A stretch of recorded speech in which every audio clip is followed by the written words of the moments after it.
Hi, it's me, King Polly. Welcome to King Pollys World. And you're in for a treat today. This is not a drill. I am joined today by a human who I have known, we just discovered, over a decade, which is crazy. A farmer, an entrepreneur, truly an inspiration to me in a lot of ways that I'm sure we'll get into. The founder of Allegro Land and Lifestyle Company. Yes. And my personal golfing buddy, the amazing Charlie Peaches. Thank you, King Polly. Thank you, King Polly fans and followers. I'm actually a fan and follower. So. Which, it's always hard for me to believe when people say that. I don't know why.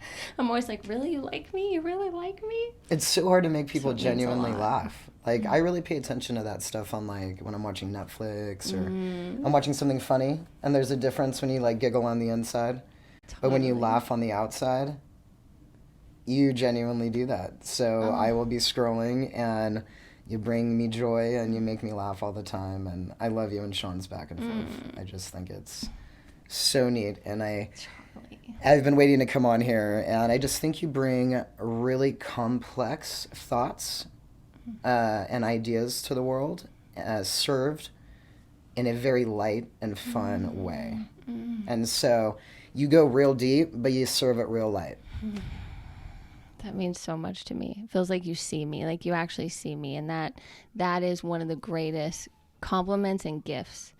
And I'm really grateful. I'm so grateful because I don't think it would be easy to continue to follow me the last 4 years.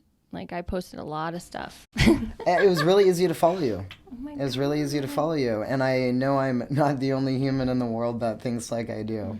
Or feels like I do. And what's neat about where I see the world going is a lot more people are understanding more emotionally intelligent conversations. And people like Brené Brown serve them up in certain ways. And there's comedy attached. And I've always loved the idea of, like, deep roots, deep thoughts, light ways, approachable ways, ways that people can digest, and a come as you are attitude, which I think naturally makes people feel comfortable. And now sitting in this seat, I've never felt this comfortable in an interview, and I think I've done thousands of interviews in my lifetime. Oh my God. I've lived a very public life.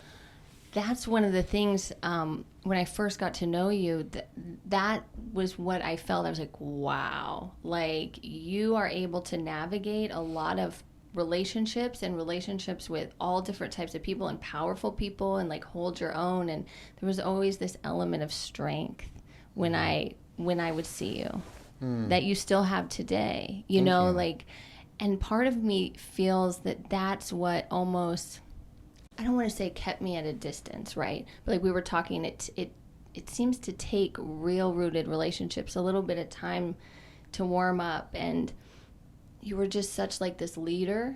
And I think I was slightly intimidated by that, right? Because I have that similar thing within me, you know? So when two sort of leaders come together, I hadn't really experienced that before. Especially young ones. I feel like young leadership, it's so hard to learn how to drop the competition, and that doesn't create your worth or value as a leader. I think as young athletes, we learn that number one means you did the best job. And when that then transfers into corporate leadership or team leadership as an adult, it's really hard to break that synapses in the brain. And for me, it took, like, life kind of bringing me to my knees and humbling me enough to need people and seek collaboration and understand that me doing my best, I'll land wherever I land, but first is irrelevant. Because I don't know what race I'm in. You know, so. And that's a huge awareness to have, especially from someone who is so into sports, right? And like competition. Yeah. And I think young, especially athletes that start, I think, at that really early developmental phase, 4 or 5 years old, I was in highly competitive sports from that age, and that's also what started my public life. I think I thought about it the other day, and I've been in the public eye in the newspapers since I was 12. Wow. And I've had things written about me, posted about me, interviewed about me on the way I perform since that age, up until now. You know, I would say I'm in a lot less of a public life now, chosen. I've chosen to kind of go into a cocoon for my own healing reasons. And like we were kind of talking before this, you mentioned something like sometimes you have to go away. And sometimes you got to go away to come back as you are. And I want to go back to one thing you said because it was very healing. You know, sometimes you kind of forget where you've been. And I forgot because I haven't worked in teams in 3 years, 3 years. If I have, it's been not on a consistent basis. I've worked pretty solo. And I was like, oh, wait, I was a leader? What? Isn't that so funny? And it's very healing to hear that. Because when life beats you up, it takes a long time to take the beating that you're giving yourself from what life's giving you. So sometimes we take life's beatings very personally, and that's something I did. I took the blessings and the challenges that life was giving me as you're doing a bad job. Not that you're supposed to be learning this. It's okay. And so, yeah, it was really healing to hear that. Thank you. Isn't that, you're so welcome, Charlie. That element of internalizing, that's something I'm just starting to sort of wrap my head around. And internalizing the things that happen to us as bad, as we're bad, and this is punishment. Yeah. And that's recently thinking about like darkness in this new way of, wait, like all light springs from darkness. Oh yeah, I think they say like someone says, it might be a Rumi quote, where the wound is where the light enters you, or something like that. Yes, 100. Please forgive me. No, I love Rumi, so don't let me totally. Mess it I up. love We'll have Rumi to quote it too. after this. So the wound is where the light gets in. The wound is, the crack is where the light gets in. It's one of those three. Same in the soil, right? So I've heard people reference, the hardest time is like when you're going through the soil. And with my last few years of really understanding what it's like to be at a true bottom, and I always say, with the bottom, I always like to say the blessing of the bottom is that you get to lay all your own pillars and you get to have clear decks, right? So there is a blessing. When you reach there, people, if you do reach there, there's a reason. But where was I just saying with that? What were we just talking about? We were talking about, don't worry, it'll come to me. That's going to happen throughout. I do lose thoughts sometimes, but... No, me too. I couldn't even remember whole vacations me and Sean just went on. But yeah, I think we were referencing, when life is kind of giving you those challenges and taking them personally. The soil. Oh, so when at the bottom, and I realized, what? Before you even get to the soil, you got to break through the shell. And so there's been series of writings I've been working on privately that have to do with the seed round of life. And they call the seed round in the entrepreneurial world the beginning, when you're raising all your money, when you're getting your funding, it's called your seed round. And that's usually when your friends and family help you seed your idea. And so that was a double meaning in my life of, one, a business that I participated in and was a part of. It's seed round. It's friends and family, it's community, bringing it to life. And what that did and what it ended up doing for me was cracking my shell. And so I feel like I'm just starting to sprout. That's so beautiful, Charlie. Oh my gosh. It's so, the longer I live, that's what it feels like, that all of our worlds kind of are mirroring each other, and your ability, right, just to see the seed for something, however many years ago, 3 years, 4 years ago, just a seed, right? Yeah. Like this element, and that it is the hardest to bust out of that shell. And then to make it through the soil, it just feels like everything's on top of you. Yeah. And where's the light? And then you find the light, right? And then it creates that 2 little leaves. And then you're like, yep. And then that soil, you get peaks. And I know that to be true because I deal with soil all day. It's not dense, it's porous. Light does peek through. And that is how the shell breaks open. You know, if there was no light peeking through the soil, it wouldn't break open. Right? Water, I didn't light, know that. I mean, nutrients, that's because you love. can't bury a seed miles down. No. Oh my God, I never thought of that. And same as a human, light, water, love. Nutrients, love. Soil, love. That's what water, love. Growth. Truly. That's, you know, I have a couple of houseplants. I don't have the green thumb that I feel like you have. Everyone keeps telling me that, and it's so funny. I do not have a green thumb, and it's hilarious. I am a farmer without a green thumb, and that because from Urban Seed, I always wanted to be on the grow team, but I was in the executive team. So I'm just learning to garden. I'm only a 2-year-old gardener. That's the best. That's the best. I'm a baby gardener. I have a gardening coach. Shout out to Farmer Jen. Nice. I have a gardening coach, so she teaches me. That's so I'm slowly awesome. learning. Oh my gosh. And then what do you feel like it was that pulled you in that direction? To a gardener? And I'm so proud to say that. It's so funny. I don't think I would have been able to be proud to say that because I started off as a gardener right when after the pandemic hit. I was still chasing a kind of a CEO dream, and I was heading off to New York. Pandemic hit while I was in New York.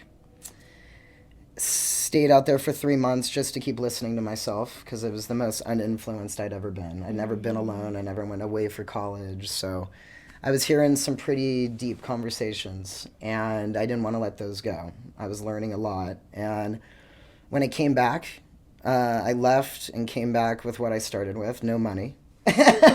So I came back with, you know, not a cent to my name, and my landlord was nice enough to let me do landscaping on a few of her properties in my village and to make rent. And I loved it so much that I was like, I want to do this making rent all the time. And being by myself on this land, raking, pulling weeds, I started hearing my, you know, my ahas and my voices again, and I was healing by being on the land, and I was healing quickly by being on the land.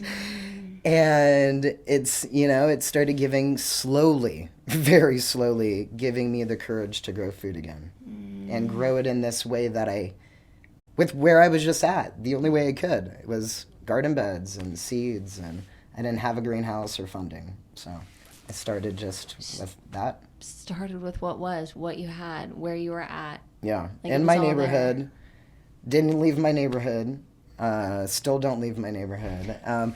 Because after now working in the neighborhood to make my rent and do something I love, because I was actually getting nervous before I got here because people always ask, like, what do you do now? What do you do? What do you do? And I hate answering that. And I was thinking, okay, if King Polly asked me, what do I do? I'm going to say, I don't know what I do, but I know what I love. And I love gardening. That needs and I to love be the growing new food. question. Can that, you just coined something. I'm very serious. What do you love? Can that be the new, what do you do? I thought about it today, thinking about you asking me. I'm like, okay, what am I going to say about my gardening business? But my gardening business is so infant and such a seed. It's not really even a business. I'm just growing food and learning how to grow food in the desert and doing what I love. And it's working outside, it's tending to the land, it's tending to animals, it's working with kids. And I was thinking the other day, I was like, you know, I'm responsible for so many living beings. And they give me life. And it feels really neat. Because the other day, sometimes I beat myself up, like, you're not doing anything. And, you know, it's like, no, like, you tend to hundreds of living things. And you do it with love. And you like doing it. And you end your day and you can sleep. You know, I haven't slept since I was born until like the last couple of years, you know? The last few months, you know? And it's cool. Because I think I'm accepting that what I'm doing is good enough too. Because that took about 2 years of being a gardener to be like, but I should be a gardener plus invest in this, plus take on this deal, plus buy a restaurant.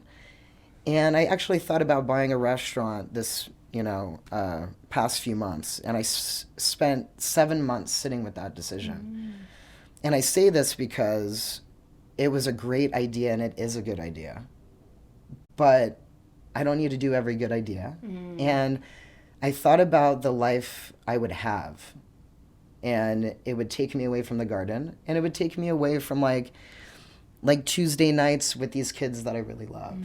Like, you know what it's like to work in a restaurant? I wouldn't be able to be there. So I was like, wow, am I really making a decision to hang out with kids and be around for them and be available to my neighbors whenever they need me, instead of like a business deal that could be like amazing. Following your joy, you know, like that's it. And really, I feel like that's true maturity, in this culture where we really don't have healthy examples of true divine maturity. And it is like, what do I choose? And just the fact that that voice comes in, and it comes in me too, of not enough, not enough, not enough. And it's, wow, to even just care for one other living anything is like, you can rest your head heavy at night. This element of mothering and showing up and being connected to the earth and what is real and what's here and what's really asking to grow and be planted and nurtured. Yeah. And it's just so beautiful. And I feel like so many people can relate to that. And so many people right now are confused and lost and maybe hitting rock bottom and looking for their light and like, but wait, and it's like, it's right there. Yeah. And it starts with us first. We got to break through the shell first before we can touch other people's roots, right? We got to have some surface roots of our own. And that's what you see with plants. They start branching off towards each other. They never get in each other's way. They never block one another. They don't compete. If anything, if you start looking at trees, it looks like they're holding hands. If anything. But they always make room and they always make space. And somehow there's always enough for all of them.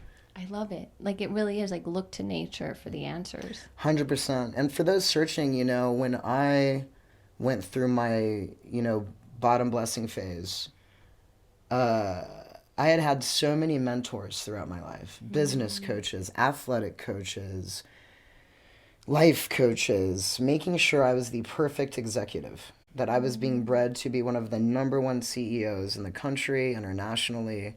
That was true. That was a true thing I was being bred to do. And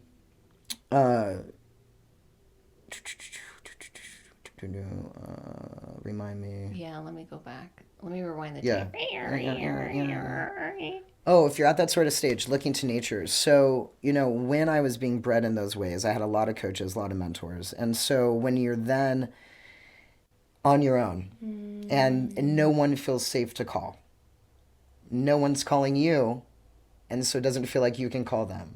And I counted it was 1 year till someone asked me what happened. No one called me for 1 year.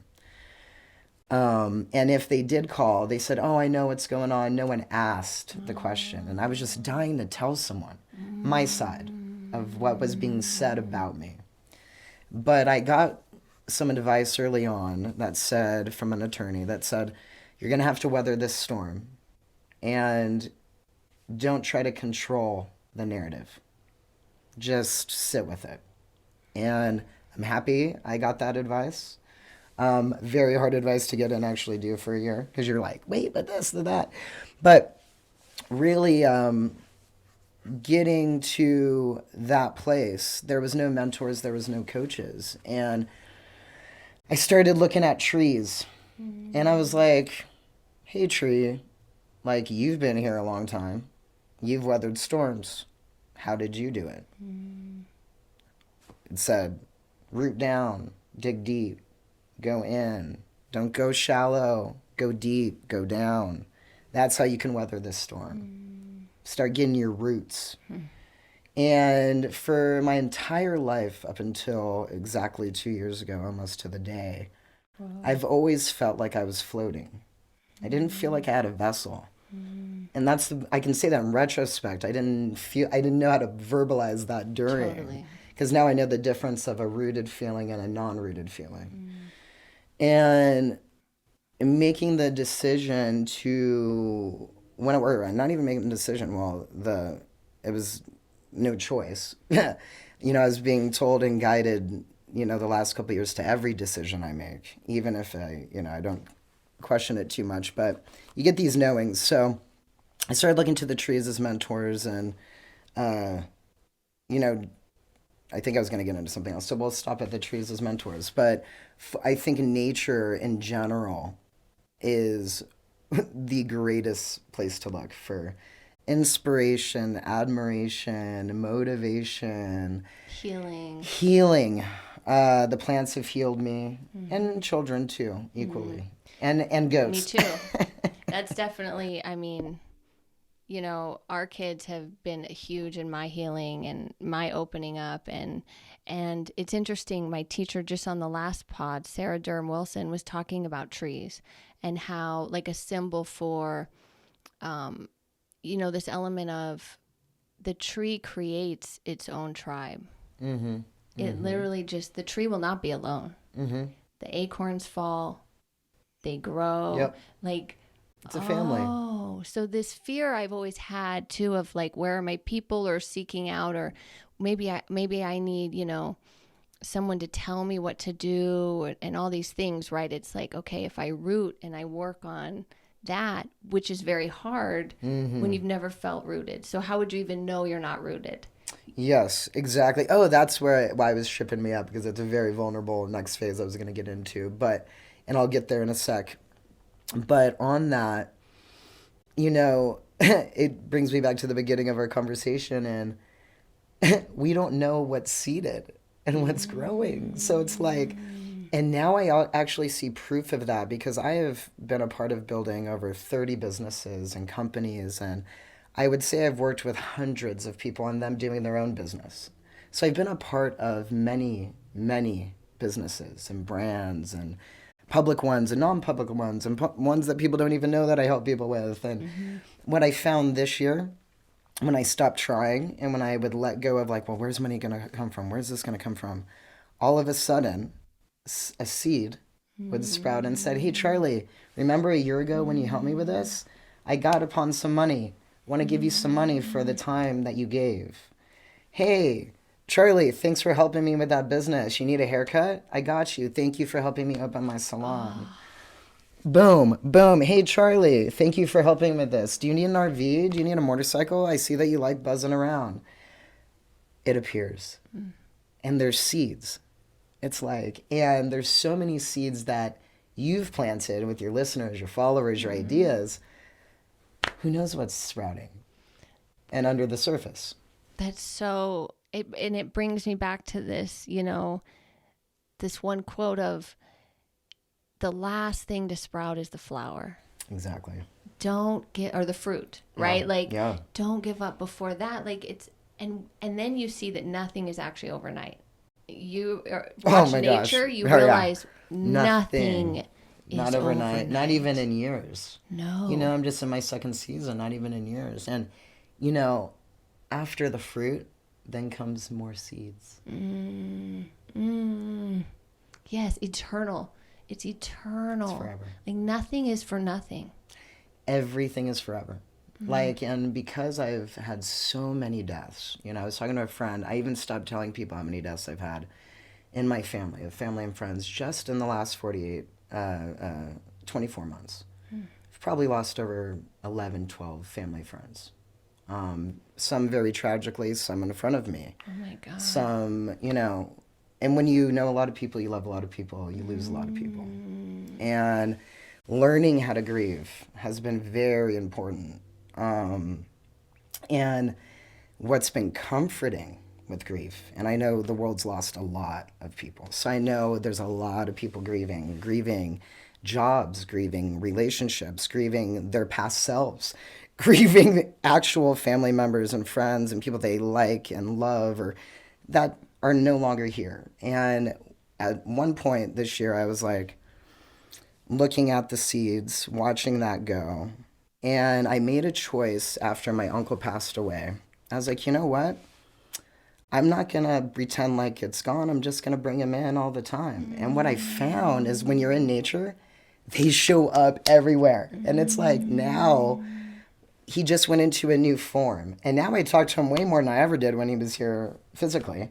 I talk to him almost every day. Hey, Uncle Robert, thank you for this. And it's like, okay, cool. Like, yes, there's a loss of physical, but it's a whole new relationship 100. when that happens. And I think whether that's true or not, it's true for me. And it's helped me deal with losing so many people I love.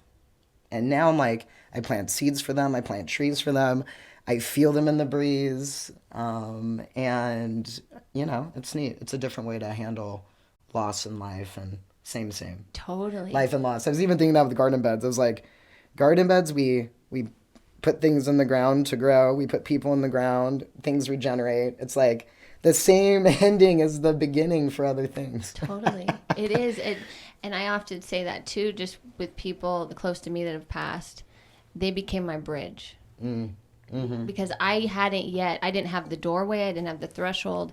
I didn't have the bridge. And they really opened me up to the unseen and feeling them instantly. Where I was oh, okay, this is real and this is awesome. And I don't have to fear. Yeah. Because I'm never alone. Yeah. It's so crazy. Like I could be alone. I'm alone all the time on the farm. I spend most of my day alone when I'm not just servicing neighbors. So I shouldn't say that. But I do get a lot of alone time. And especially as a gardener, you learn to pray a lot. And there's days that are just so hard and no food and, you know, you're trying so hard. And you learn to surrender and pray and then ask for good luck. And it's so funny, even in the desert, on days I've really asked for it, I'll get a rain day. And I hand water most of my gardens. I manage about 7 properties and I hand water all of them to conserve as much water as possible. Irrigation lines another topic. But it's really neat. On days I really needed a break, I'll get a rain and then I don't have to go that day. So I get a day off on a rain day. It's like the Vegas kids' dream of a snow day. Exactly. It's the gardener's dream of it's like it's raining, nature's working. Oh my gosh. I get 5 hours to do something else, and that's what kind of drives my days off now. And people always say that you're always working. I was like, I'm doing what I love. I'm in love. I'm doing art.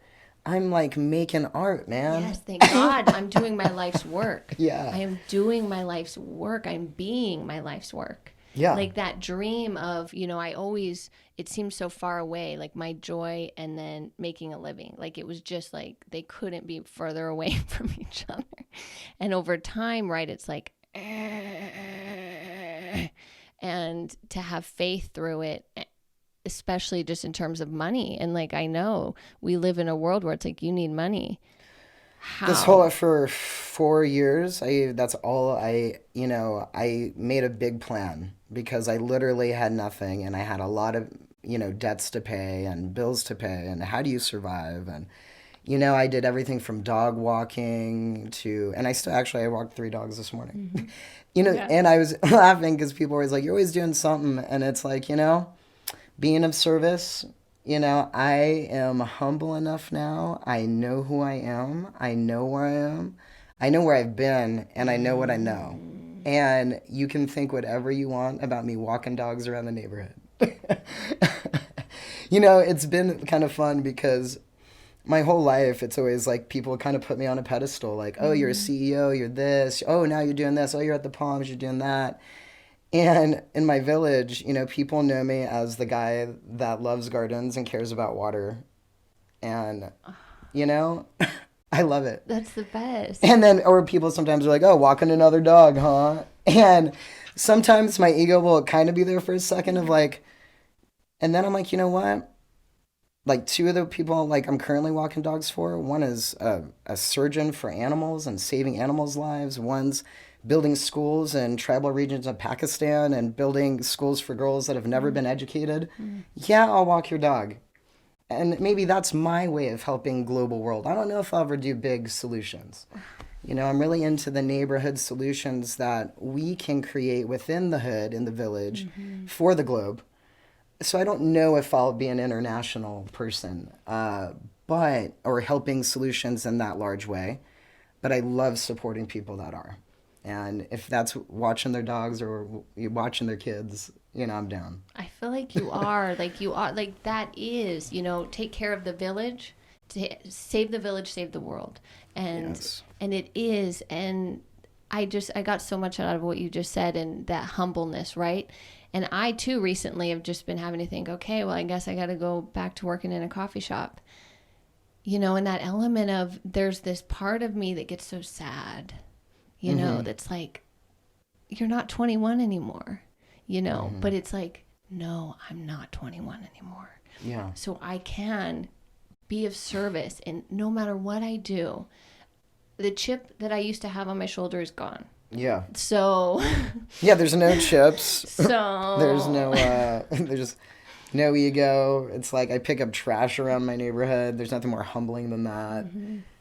But yeah, it's I was thinking today when I was walking the dog, I get to do this. And I've said that, hearing that in motivational speeches before, like, oh yeah, say you get to do this, and pivot your thought.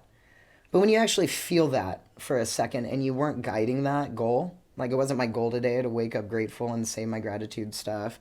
I was walking the dog, and for a minute I was about to be overwhelmed with like, okay, you have so much to do today. You have to walk all these dogs, you have to do this, you have to build a wall, you got to check on Joel, you got to do all these things. And then I was like, you know what? Like, I looked up at the leaves, I looked at the dog that was just super happy, and I was like, I love this dog. This is fine. It's all good. Like, I get to walk this dog. I get to give him joy. I get to give someone else a break. Everything else is fine, and if it isn't, that's fine. I really admire that. Like that, and it is a shift in perspective and a shift like in your whole being.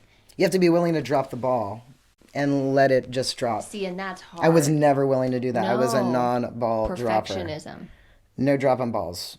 Or I would have made That's how I something was, happen too. to make sure balls weren't dropped. And if one did drop, I didn't know how to even handle it. Yes. More than anything. Now I Yes. drop so many balls on a daily basis, I've become a great communicator. And as one of my good friend Joel says, be really good at asking for mercy, man. He's like, say you're sorry. And just, he's like, sometimes, and he's a wild man. He's like, sometimes I got to go on an adventure and I'm just going to say I'm sorry and I'll make it up to you. And he means it genuinely, and he'll really make it up. But he's like, I'm free. And if I want to go climb a mountain today, I'm going to go do that. And it is, right? It's your life. It's his life. It's his life. And I know when I hire him, there is a possibility he may not show up, but he always shows up. Right.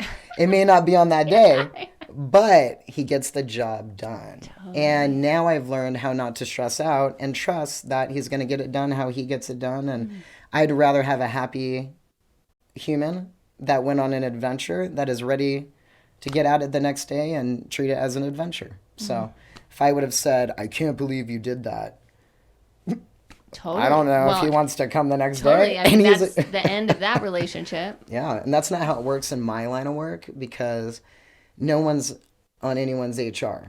So you're mean to someone, you're not letting people be them, they just won't finish the project with you. So it's real easy. Yes. There's other projects to be done, and I live now in a world of handymen and day workers and day laborers, and I myself am a day laborer, and I'm really proud of my $20 an hour, and it feels really honest, and I don't have to make a deal for it. Yes. There is something about that, right? Where it's just like service, payment. None of this other weird, I don't know what it is. Unspoken stuff and weird manipulative, and like so often in business or in jobs or just so much weird stuff. Yeah, like I haven't communicated through email in over a year. Can you believe that? If anyone that's watching this has known me throughout my journey, that sounds ridiculous. Like someone told me to check my email the other day, and I realized, oh my gosh, I haven't checked my email in like 6-7 months. Oh my God.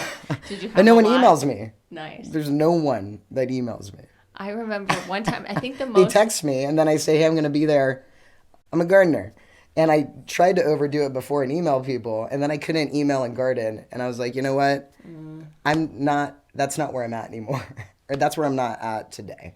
And being able to to navigate that and to shift and to change and and to notice that comes with repercussions, right? Certain things maybe won't fit into our lives like they once did. Yep. Certain relationships, certain jobs, like just certain activities, certain thoughts or beliefs, and being able to just flow in life through that. Yeah. While being rooted. Like that's the dream, isn't it? To be able to flow and be rooted. Well, just like a tree, right? The leaves and branches flow with the wind, rooted. Totally. A flower, it is very hard, even on the windiest days, to break a flower. It is so flexible. And it is so hard to break a flower. I've never thought about that. That a flower is literally like me. Yeah, like 100%. How am I not broken? I always say, be a flower busting through concrete. And you do see that. You don't see other things busting through concrete, but roots and flowers. One, they find a way. They chase the light. Just like the soil, they find the light. They become flexible, adaptable. And how fun, like. And they look so pretty while they do it. So pretty, but how ridiculous that to some it's a weed. Yeah. You know what I mean? Like this element of so many, it has a purpose. Yeah. Oh, totally. I had a really hard time pulling weeds. And I actually, the first time I was doing landscaping, I was weed pulling. And it was one of my first conversations that I felt really connected with the land, because I was like pulling these weeds out. And I was like, okay, like, why am I doing this? And I was like, why are humans here? Like, are we parasitic? And are we an infestation? Or are we meant to be here for another reason? Because, like, I wasn't really sure. So I was asking myself that as I'm pulling the weeds. And I'm pulling them, like, because someone doesn't want to look at weeds. It felt like I was really, like, troubled over this. And I actually thought of the hair salon that I helped, my friend Amber's hair salon, when she cuts my hair. And how good that feels sometimes to get a little nurturing and a little, like, someone playing with your hair. Even if it's, like, pulling it out, it's like a haircut. And so I was like, you know what? Like, sometimes weeds are sucking up water and the land wants the water. And maybe humans are here to help and give haircuts. And when I rake the land, I feel like it's like a back scratch. Hair. And, right? And the weeds are hair and it does want a haircut. And I'm doing it with love and I'm not just pulling you out. So I got to believe that it feels good. And it does usually look like it feels good to the land after you're done nurturing it. It is. It's because an it feels act of like care. it noticed you, like you noticed it. Totally. And it looks loved. Yes. And you can see it have a different shift of energy, especially out here in the desert. Because you see all this dry, desolate land. And I really feel like, because most of it was underwater, it just means deserted. And if you planted seeds and you moved rocks and you raked things around and you tickled its back, it would become the garden. it would regenerate. Oh my gosh, what if, oh wow, Vegas, and like just Death Valley and this element of being raised in the desert, right? You were raised in Vegas. Yeah, born and raised. I've never left besides the one time going to New York. And then I was going to move there. And then I was like, okay, if the world's really changing, I got to go back to the West Coast and help where I live and my community solve their problems and not New York solve its problems. I'm going to let New Yorkers solve New York. I'm going to go help my desert people. I think it helped kickstart me back to helping the valley grow food again in the desert. And I would give hundreds of presentations when I was giving speeches on indoor farming and the values of that. And I believe in all the ways to grow food, by the way. We need so much food. More the merrier. Bring all the solutions. There's not enough. But when I would give those presentations, and people would go see this beautiful greenhouse, and then after the tour would be done, they would ask, I would at least get 1, 2 people every presentation that would say, but how do I do this, like in my backyard? I was like, well, you can't do this in your backyard. And, everything I say, life brought me from the boardroom to the backyard with my mission and my solution. And I do feel that learning how to grow for ourselves, is one of the most rooted, resilient things we can do. Learning how to grow enough for our community, even better, but first for the self. But then, if you look at it logically, that is the fastest path to solve 70% more food in 30 years, or so on, whatever the current stat is. I haven't said stats in a long time. Right. This is the first time I've been recorded in 4 years. It's okay. Don't worry about the stats. But I do think the backyard is just it's a wonderful solution, and everyone can do it. It's the future. It truly is the future, and I think a lot of people are waking up to that. I know some people that I love and respect the most, like they've learned and they grow their food, and they, in this element of, oh God, if everyone could have a garden, like let's get back to the garden. And what you were saying too about coming back to Vegas, and I think about that quote, bloom where you're planted. Mm-hmm. And it's like, okay, we're here for a reason. We're brought together for a reason. Like every person plays their part in the village. Yeah. And I've learned that in the village life. Like I truly live in a village up in the Red Rock Canyon. And, sometimes I get pulled because you go on social media and I'll see the life I had in Vegas. Mm-hmm. I'll see it, right? Like I'll see concerts and events I'm not invited to anymore. And I'm not on the guest list. Mm-hmm. I'm in the garden. And sometimes it's a good thing. I'm in the garden. But sometimes, you're like, oh, I wish I was invited to that, or I missed that. And then I think about the drive, and then I'm like, well, you're not really going to go. And, part of a grieving of a past life. Yeah. But I've found where I'm planted. Then I remember, you don't live in Las Vegas. Mm-hmm. You live in the village of Blue Diamond. Mm-hmm. It's okay to grieve a past life, because even this thing came out 40 under 40, and I've always wanted to be like a 40 under 40, and I've done so many things. I've been a part of so many things, and it came out today and I was like, I was so happy for everyone that got it. And then I thought to myself, hey Charlie, you know what, you're the 40 under 40 in Blue Diamond Village. And I think there's only like 4 of us. Yes. Probably, but I was genuinely happy for like my friend Tiffany Bosman and people I knew and know. And it was okay that it I didn't have the same pain of like, well, now I need to go get like a different kind of job. Because it's like, what gardener is going to get 40 under 40? And I was like, well, one, it doesn't matter, but it was just funny. It was like, I don't know, it was a cool growth thing. Totally. And I do think there's going to be a lot of gardeners getting that 40 under 40 in the future. Oh, I hope so. And the next you've just generation. Inspired me. I'm going to make my own, because you know what? I think I need to create a list, and I'm going to put you on it. Thanks. Yes, I'll take it. Because enough. I realized, no, yeah, because I'm a weirdo. I never get on, I just don't fit into any categories mainstream anything. Yeah, and what do I do? I think you get #1 comedy podcast in Las Vegas. So you would definitely make my 40 under 40 too. Thanks, Charlie. Yeah. And it's like, that's part of that, kind of inside of me, my competitive spirit. Like that type of, I feel like comparison and competition can't live without each other. Because I don't think competition can live without comparison. And I don't think you can compete without comparing. Yeah. It's impossible. Like, if you're only looking in your lane, then you're not competing with anyone else. You're just running because you love it. Run your heart out. But when you're running and looking, 1, you won't win, or it's harder. 2, you might trip and fall. And people do, And that is usually the case. Yeah. When you're looking at somebody, you're not in yourself. Like my one teacher says, Sarah Durham Wilson, which I like to quote a lot. When you are doing what other people think you should be doing, you're not on your path, you're on theirs. Yeah. And you're never going to be happy. And that's what it really felt like. I think if I didn't go through what I went through, I would have continued on a path that would have taken me further away from the core of who I am. And I found out when I had a lot of alone time, really what my core looks like, feels like, and when I'm close to it and when I'm getting further away from it.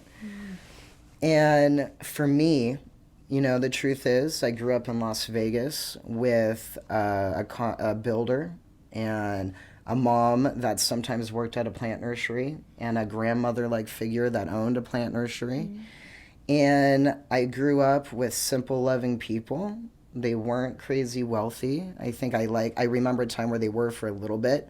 And I'd like to kind of live on that side more than, it makes sense that you're around plants and that you're building. You're a son of a builder. You're a child of a builder. You're a child of a cheerleader, an enthusiastic entrepreneurial mother. And you had grandmother figures that had gardens and plants. And so it's like, okay, what I'm doing is rooted in where I've been, who I am. And there's probably a reason of why I love it so much. Charlie, yes, I love it. I love it so much. I love you so much. Thank you. I love you too. Every time we have a conversation, and it's kind of rare, I think, for me, maybe not so much now. Maybe I'm thinking in the past, but to be able to just so easily talk to somebody and it go deep, and just to be understood, like I have it with my husband, these things where it was just like, oh, you understand what I'm saying? Like nobody's ever understood what I'm saying. Deep feelers and thinkers and contemplators, yes. And me and Sean bond on that. That's that's really how I got to know you, was through my husband. Like, you're his golfing buddy, Golfing buddy, play buddy, gardening buddy, and we've had many lifetimes together, Sean and I, and we've had many lifetimes, and I think all of us, we don't know, while we're on the path, who's going to keep popping up and re-pop up and then go away and then come back. And what I found for myself is like just being open to all of it, and I'm trying to forgive more quickly these days. And me too. Like instantly, because I do love people. And I do think people are doing their best. And it's easy to offend each other. It's easy to hurt each other's feelings. And I don't feel like people are doing it intentionally. It's either a much deeper pain that's driving that moment, or it's a pure accident. And I've spent enough time away now that I've really come to love the people around me and see the love around me, and excited to keep making choices that keep me around the people that I love, and keep me close to my core, and keep me rooted. And beautiful. Yeah, maybe turn into a tree. Right now I feel like a little sprout, but sometimes I'm like, me too. Maybe one day you'll be a tree. But keep digging. Keep digging. Isn't it cool that it's kind of inevitable? Yeah. It is now. I can't, maturation is beautiful, and I always think sometimes we think we're already maturing when we're just at the sprout. Oh, and yes. Sometimes the resprout. We may have lived a full lifetime. Totally. I do feel in my life I've lived a whole lifetime. And resprouted and reincarnated and proof of soul. And as it is Transvisibility Week, I think that is a beautiful things about our trans brothers and sisters and non-binary transhumans that they can give us is proof of soul and really amazing people in some of these siloed spaces of men and women to make some change. That's so beautiful, Charlie. I didn't know I was going to say that, but it was so beautiful. Yeah. So true. So it's given me some new purpose. And sometimes when you read these negative things in the press, I try to knock it off and not really pay attention to it. But sometimes it feels like, man, who I am and how I was born seems like there needs to be more understanding. And if we understood the amazing value that people that have lived 2 lifetimes, or we all have in different ways that we grow and evolve like plants, that we can offer some really healing in some of these spaces where trans men are that have an idea of what it's like to be called a girl and a female when it doesn't feel good, when it's being used in a derogatory way. And then they can change the language in their groups and for trans women that are giving women confidence. There's all different women out there. And, you know, me as a short dude now, I'm like, man, you know, at least I'm making other guys feel confident. And now I'm a short dude. And then now there's more tall women. And, you know, now there's so many body types and so many types of people that I hope we can help all other humans accept their own selves and evolutions and ways that their bodies change and evolve. And so, yeah, I think wanted to give a small shout to that. You know, a big piece of this puzzle, which has been hard for me to embrace, is that I have lived a whole lifetime in a different vessel. Yes. And I'm a very tender sprout right now in life. I would say a brand new butterfly that probably just came out of the cocoon. You're truly one of the strongest people I have ever met. Thank and you. One of the most soulful. Thank you. And joyful and fun and kind and almost where it's like, is this for real? Right? Which I think is kind of happening now, kind of in life and with where we're going. We're going to meet people that reflect who we are. Yeah. And who we are, we've worked like hell to become.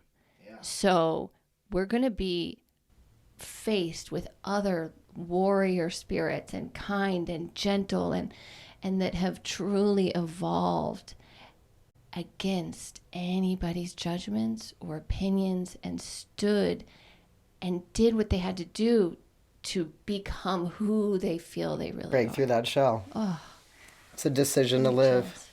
You know, and it's a neat place to be, to decide to do that and do it at all costs. And when I decided it 2 years ago, when I was listening to myself, I was by myself on the beach in Massachusetts. And I said to myself, what if no one hugs you the same? What if your mom doesn't recognize you anymore? What if people really don't understand this? I said, that's okay, because at least I'm alive. And at least I'm going to live. And if I have the option to live, I'm going to live truthfully. And sometimes the truth is a little hard to swallow. Yeah. It's the hardest thing to swallow. But it's and also the most necessary. the path to freedom. You know, it's the only path. The only path. You got to swallow the truth. You can't sooner or later get free. And it was a truth. You know, I got to Massachusetts and I saw this book as soon as I walked into the living room. And I don't read very many books because I'm a writer. And I have books one day that I want to put out, and I never wanted anyone to feel I was influenced. So I choose not to read books until I publish my own. But I did see this one, and it hit me in my gut, and it was called Man Alive. And thank you to Thomas Page McPhee, who is a brilliant trans man. He was one of the first trans men boxers to box in Madison Square Garden. And his book is called Man Alive. And I read his book within 48 hours. Wow. And there was, you know, I couldn't unknow what I then knew. And it was like, this was the mind-body connection you've been searching for. This is who you've been writing about. This is who's been here all along. Within you. Within me. And ahead of you. Yeah. In the future. Yeah. Waving, going. Yeah. And then I said, oh my God, I got to go back to Vegas and tell people this shit. I said, but it's the truth. So. And I think, too, that is this element of the strength that I feel within you, right, is from having to walk through. Like, that's what life does. Like, we start one way and we're like, how will I ever face this world? And if you keep going, right, and you follow the light, you are led home. Yeah. And to a place, right, yes, through it is horrific. The getting through can feel horrific. You do die. Like, you do die. Yeah, you make a decision. Yeah, you do. And it's a decision to live. And life does bring us to that. Thank God. Thank God, or I would not be here. Like, Charlie would not be here. I don't know who would be sitting here, or if they would. I would have probably been traveling the world in boardrooms. And I'm not judging boardrooms. I love business people. It just wasn't me. This is me. You know, truth be told. And we've kind of talked about that too, this element of performing, how we both sort of felt like our lives before we were performing, we were playing a character of who we thought we were supposed to be. And that it did change depending on who we were talking to, what room we were in. Oh, yeah. Performers, actors, actresses, young ages, women. When you are a woman, you are taught to perform. And I'm sorry, that is a truth. It is. Absolutely. I'm not expected to perform with people that meet me now. My past, yes. Wow. You know, and I try to tell people, you know, I learned how to perform woman and perform it very well. I am not a woman. I love them. I respect them. I am of service to them. And I believe they are equals because they are human. As men are human, and men are people, and women are people, and we're all people. And personhood is what I really enjoy. And through personhood, I believe we'll see more colorful people and happy people. And knowing that men cry, and they cry a lot. And I've been in both. All humans cry. And we need to cry more. 100. And, you know, but we're taught that one cries more than the other, one's stronger than the other. And, you know, I meet people now that don't know about my transition. They just view me as the man that I am today. And when they say, oh my gosh, you're so strong, you know, and things like that, I'm like, oh, there's other people in my life that would call me woman. And you're telling me strong. So isn't it the same? So I guess it's the same strength if you get where I'm going. So, you know, it's, totally. You know, so now I just trying to be the love I want in the world. I want to see people for who they are, believe them,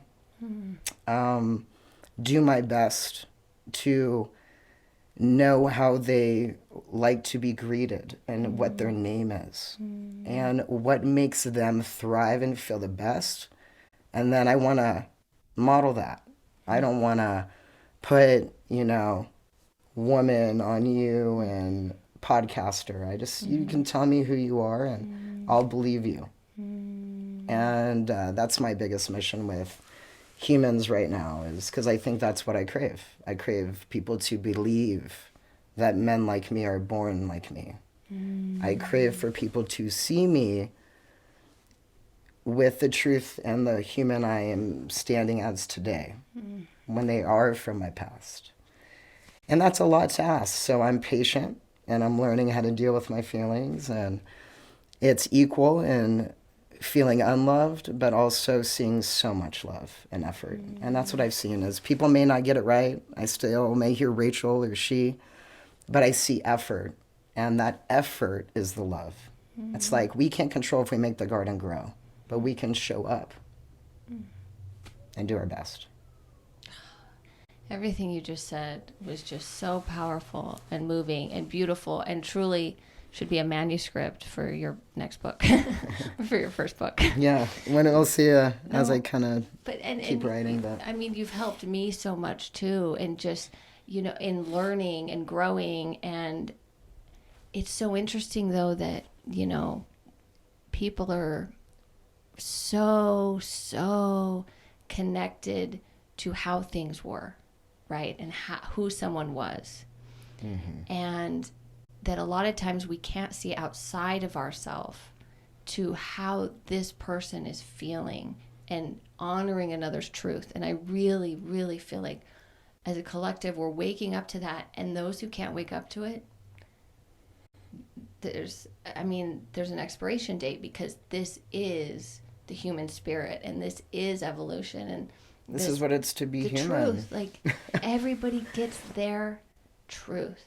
And if someone comes to you with their truth, like what an honor, you know? Like, yeah, that's why it's felt so tender when they're like, when you don't feel the belief or you see the stuck. And at first it used to trigger me, and I won't go too into, you know, too much because I know we're running short on time. But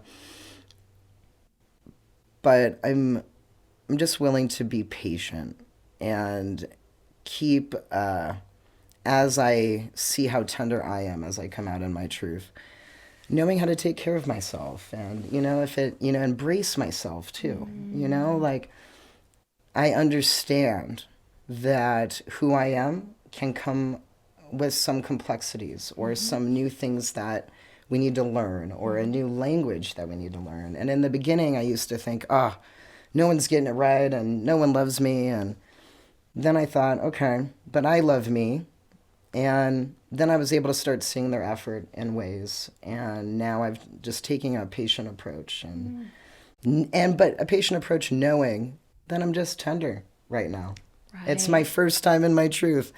It's my first time, not wearing a costume and talking how I talk and sitting how I sit. And I didn't have time to get ready because I was doing gardening. But that's the truth. So it's like, I can't go change. I don't want to be late. I want to be on time. I want to show up for her. And she is one of the only podcasters that I've ever, even pre-getting here, that I'm like, you know what? This would be the place to come as you are. And what an awesome thing. And this is, it's given me a lot of confidence and to continue coming as you are, even if you're on TV or a podcast. I'm a gardener, I'm a farmer, I'm a lover, I'm a friend. So I was helping people out. I was taking care of animals and delivering hay. Yes. And I showed up on time. Yes. And that's all that matters. That is a message for the world. And I'm right there with you because it is. I had this old mentality too of, if I'm going to do this, right? Theater and performance and all this, I have to look good. I got my makeup, And it's like, wait a minute, this is me. Stop.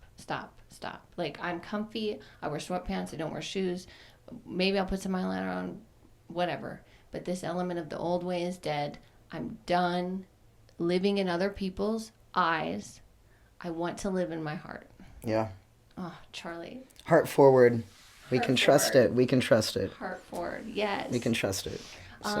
So I know you. I have one gift for you. What? Even though you guys already got some yesterday, and I know Sean is probably, hopefully we can eat to go, but I wanted to bring you a little bit of life. You had that in your pocket the whole time? I usually have eggs in my pocket. What if I smashed it when I hugged you? I usually got eggs or hay, on me all the time, but that was laid right when I was coming over. So it's only, an hour or two old. I watched her Charlie. laying it, so it's the freshest, and I really like the pink ones. I think they're so cute. I thought it was King Pollys. Much. Oh my gosh. The egg is a huge symbol for me, spiritually, alchemically, in all facets. And the fact you brought me an egg and just our relationship and our lives, and I'm just so excited to see where it goes. Thank you. Charlie, I love you. Thank you for this. This is really special. I really appreciate you coming here. I'll never forget it either. It means a lot. And it happened right when it was supposed to happen. I don't think we could have had this conversation any earlier. No. It gives me that faith. It's always okay. Because when it's time, it's time. And I even almost overthought the egg. I gave Sean, her husband, eggs yesterday because he was being of service to me, which was so nice. And I love to give life when people are giving me life. And but I saw that cute pink one. I was like, no, I want to give her an egg. I love it. I love it. It's a perfect gift. I love it so much. Thank you. Thanks for giving life. Thank you Your for show giving does life, that. Charlie. Yeah. When you give laughs, that's life, right? Tears is life. Showing life, sharing life, adds life. So your show does that. Thank you so much. It's been beautiful. I love you. I love you all. Thank you for tuning in. Thank you, everyone. Dry your eyes. Have some fun. Be you. We love you. Thank you for your patience and some of the blackout thoughts. I promise you, they all seem like a skip and a beat. Cool. So. Awesome. All right. Bye, everybody. Love everybody. Amazing. Charlie.